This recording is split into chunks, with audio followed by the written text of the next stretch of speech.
नमस्कार साथियों, जोहार। जय भीम, फूले, जय बिरसा, जय साहू, जय पेरियार, जय संविधान। आज हम बात करने जा रहे हैं 25 दिसंबर 1927 की।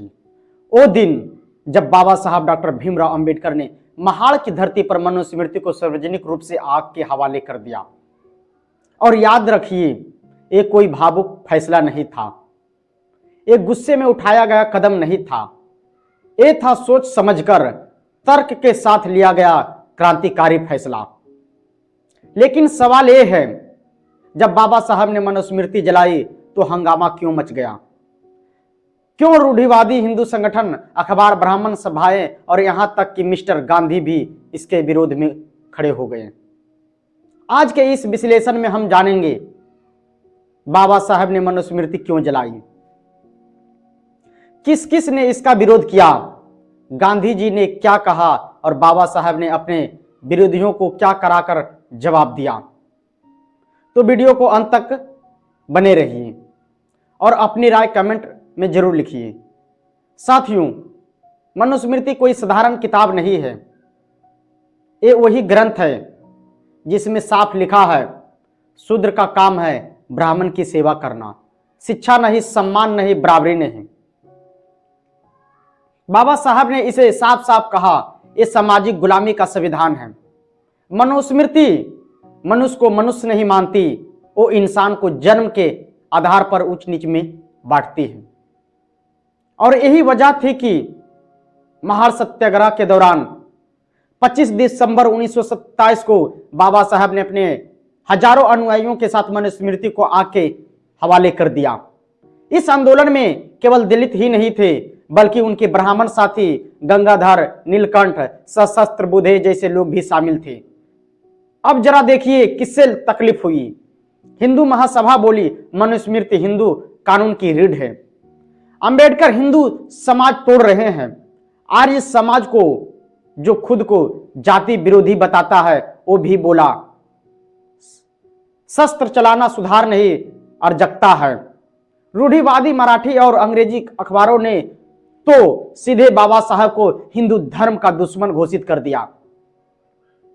महाराष्ट्र की ब्राह्मण सभाओं ने मनुस्मृति दहन के जवाब में शुद्धिकरण का यज्ञ तक करवा डाला।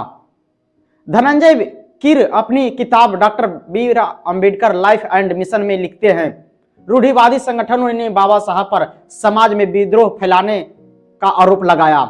और साथियों, यहीं पर आता है मिस्टर गांधी का नाम। गांधी जी ने कहा, मैं किसी भी किताब को, चाहे वो किसी भी आपत्तिजनक क्यों ना हो, जलाने में पक्ष नहीं हूं।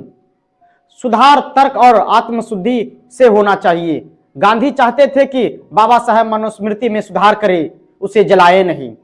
लेकिन बाबा साहब का जवाब इतिहास में दर्ज है। बाबा साहब कहते हैं, जो व्यवस्था मुझे अपमानित करे उसे सुधारने का बोझ मैं अपने कंधों पर नहीं उठाऊंगा।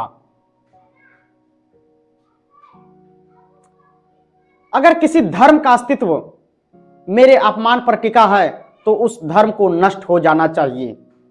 और आगे कहते हैं, मनुस्मृति कोई ईश्वरीय ग्रंथ नहीं है, एक गुलामी, असमानता और अमानवीयता का विधान है। जो ग्रंथ मनुष्य को मनुष्य नहीं मानता, उसे जलाना पाप नहीं, कर्तव्य है। साथियों, मनुस्मृति सिर्फ शूद्रों की ही नहीं दुश्मन थी, वे महिलाओं की भी दुश्मन थी। इस ग्रंथ में महिलाओं को संपत्ति, स्वतंत्र और आत्मसम्मान से वंचित किया गया। उन्हें पुरुषों की वस्तु की तरह देखा गया। आज भी देश के कई हिस्सों में 25 दिसंबर को मनुस्मृति दहन दिवस पर मनाया जाता है, क्योंकि बाबा साहब जानते थे, जब तक गुलामी के प्रतीकों को नहीं तोड़ा जाएगा, तब तक गुलामी खत्म नहीं होगी। बाबा साहब ने जो किया वो समानता, स्वतंत्रता और बंधुत्व के लिए किया, और जिन्होंने उसका विरोध किया, असल में वो संविधान के नहीं, मनुस्मृति के समर्थक थे।